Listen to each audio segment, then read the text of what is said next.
Juice, can you tell us your take on the struggles of the offensive line so far? Has there been an adjustment period with Coach Trout? Why do you think as a group, the line has struggled? I think just right now we're just trying to figure out. We're just trying to come out. We're playing hard and aggressive. We just have to focus on the details and the techniques and just the little things that's going to make us just look a lot better. And with adjustments and all that, we're just behind Coach Trout. Whoever Coach Trout the 5 he puts out there, I just know the 5 he puts out, we're going to battle.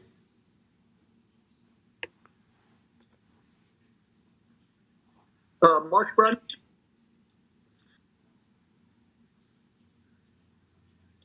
Hey, Juice. How you doing?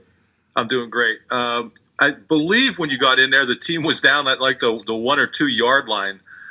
Number one, what was it like for you to finally get back out on the field in a game after all that time? And then not only to get there, but to be in that spot where they really obviously had a lot of trust in you. Yeah, it was definitely a like crazy moment. It was like unreal for real. It's like I've been working hard for so long, and to finally get out there and get that experience, it was really good. And to start at the 1, I was like, oh man. But it's just like any other. If you start at the 20, it don't make a difference. You just go out there and play. And it was just really cool to be out there again. Bauer? What's going on, Juice? Appreciate the time this afternoon. Throughout kind of your 20-month journey after your accident and, like you said, getting back on the field this past Saturday, was there any point in that journey where you felt like it was too much to overcome and you had doubts about playing again? And if so, how did you kind of overcome those to get to where you are today? With any injury, where it's a long recovery, you're going to have doubts. You're going to in the back of your head, but you just got to keep pushing. And for me, it was my teammates that surrounded me and pushed me, and coaches here and my family that just kept me level-headed. It just kept me through it all. And whenever I felt like it was too much or I wanted to quit, I just thought about, like what everybody has been going through. Like, I see my brothers out there working, just giving it their all, and it just motivated me to get back on the field. Elton Hayes? Hey, Juice, thanks for your time this afternoon. I understand you're from Ashtabula. You lived there before you went over to Erie. Just wanted to kind of, see, before the pandemic, how often you go back home. Do you still have family in that area? How much it means to you? And, how do you feel your experiences there as a youngster kind of shaped who you've become today? I still got most of my family still lives in Ashtabula on my dad's side.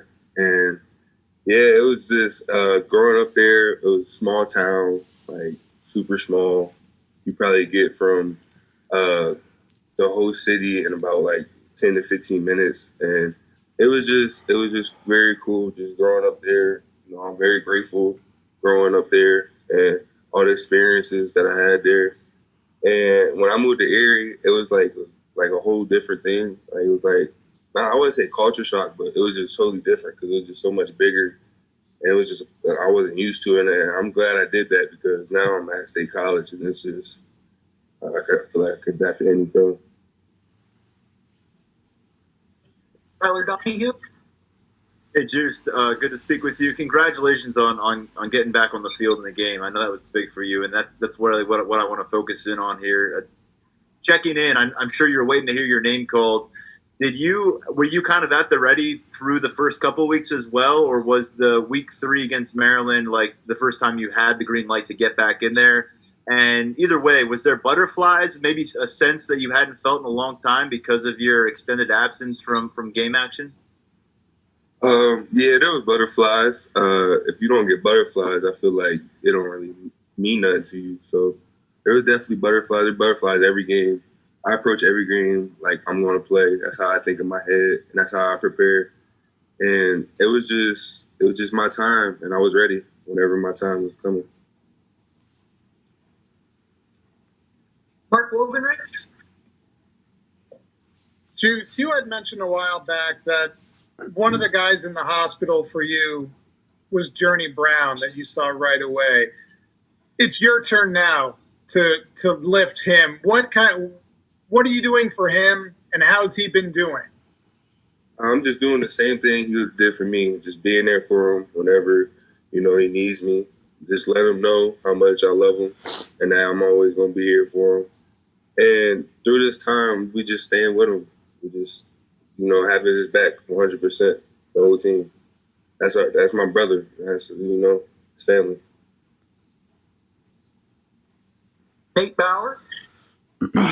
Hey, Juice. For those of us who have never played offensive line, can you describe the transition from Coach Limegrover to Coach Trout? Like, what's the breakdown in terms of like stuff that carries over for technique versus rebuilding, I guess, from square one?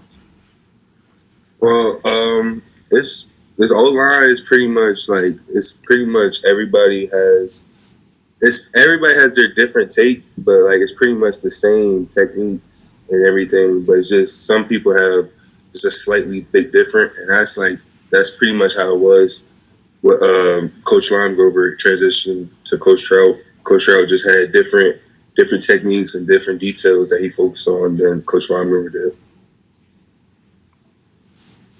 Back to Rich Scarcella. Juice, Coach Franklin told us yesterday that he hasn't managed his family situation while meeting with his family out of town.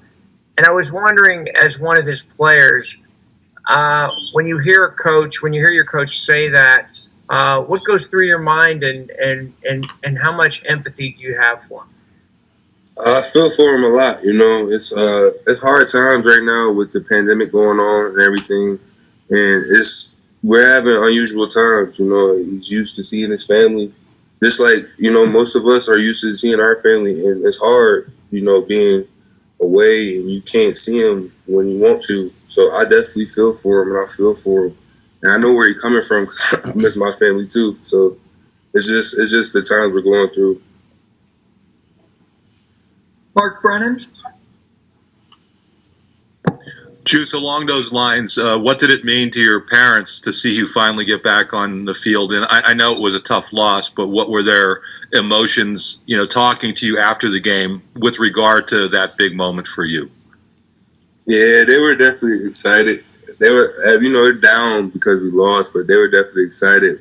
As soon as I saw my mom, she hugged me for like 10 minutes, and she wouldn't let me go. And she was just crying, telling me how much she loved me. She was proud of me. Same with my dad. He was super happy to see me out there because he hadn't seen me since high school play. So it was super big for him. Tyler Donahue? Juice, back in October during media days, you told us that you knew you wouldn't be when you got back on the field, you wouldn't be quite where you were last time you played a game, but you felt like at the end of your journey at Penn State, you're going to be far beyond where you were.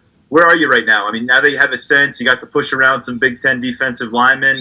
Were you pleasantly surprised with how you handled that? Did you notice some things that need some specific work? Where are you at your progression at Penn State? Yeah, I'm definitely still not where I want to be. Not nowhere near. I have a long road to go. I have a lot of things to work on with my punch, setting in my feet, playing in my legs better. Just a lot of things I need to work on and focus on. And I'm going to continue to work at it. I'm going to get better as we go on. All right, we have time for 4 more questions. We'll start with Parth. Juice, I want to follow up on something you said a couple minutes ago. You said your dad hadn't seen you play since high school. Why is that, first of all? And I wanted to ask about what kind of discomfort do you still feel, if any, in your back? And did you kind of feel any kind of awkwardness or pain when you stepped out there on Saturday? Yeah, I'm going to answer the last question first. My back's completely fine. I don't feel nothing, no discomfort at all. And with my dad, it was just he hadn't seen me play since my state championship game in high school. He missed the Maryland game my freshman year where I got in for a little bit. But other than that, that's the only reason why. And I just hadn't played since. So, Nate Bauer? Hey, just one more juice on going from Coach Limegrover to Coach Troutwine. At what point did you feel like you had down those technique changes? And I guess as a group, at what point did you feel like you guys were all kind of on the same page with those changes? Yeah, so like when Coach Trout first got here, I think it was like before winter workout started, and we were like working, and it was different. You know, he was teaching us how to play in our legs more, and just showing us how like playing in your legs will really help you. You don't have to use your upper body as much. And it was just, you know, everybody was like, it was shaky at first, but everybody just kept working at it and just kept going. Now I think we're all like getting almost to that point where like we almost got it down, and we just got to keep working at it every day. Just keep coming to practice, working hard, and it'll eventually pay off. Mark Wovenrich? Just to clarify, your first play, was it the 3rd and goal playing late in the game? No, it was when we got the ball back on the 1. Okay. Yeah.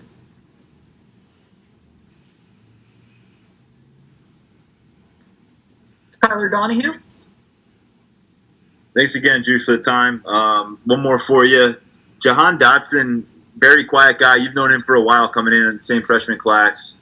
He kind of went on for a while on Saturday night about concerns about the locker room, concerns about what needed to happen for the Penn State team to get on the right track for the remainder of the season. For a guy like that, who everyone says, heck of a football player, quiet guy, for him to kind of come out with that emotion, with those statements, does it carry more weight among you guys in the locker room and kind of needing to address the situation? Jahan, that's my brother. You know, we live together and everything. But I feel like we're fine. We're completely fine. Our culture is fine. Like we know what we have to do. We just have to execute and focus on the details. And we know coming in this week, goal is to be 1-0, just like any other week. And we're focused on Nebraska and what we got to do to beat them. Last question for Nate Bauer. Juice, how much of a detriment do you feel like it was to have not had those practice sessions in the spring? And in terms of you guys gelling with Troutwine, spring and you know, informal stuff even in the summer. We're just like everybody else. Nobody else got to play in the spring, and nobody else got to do extra practices in the summer and just like that. So we just have to keep working, and it probably played a big part of like us not having spring ball. We would probably be more fluently going right now, but we just have to keep working and just trust the process. That's all it is.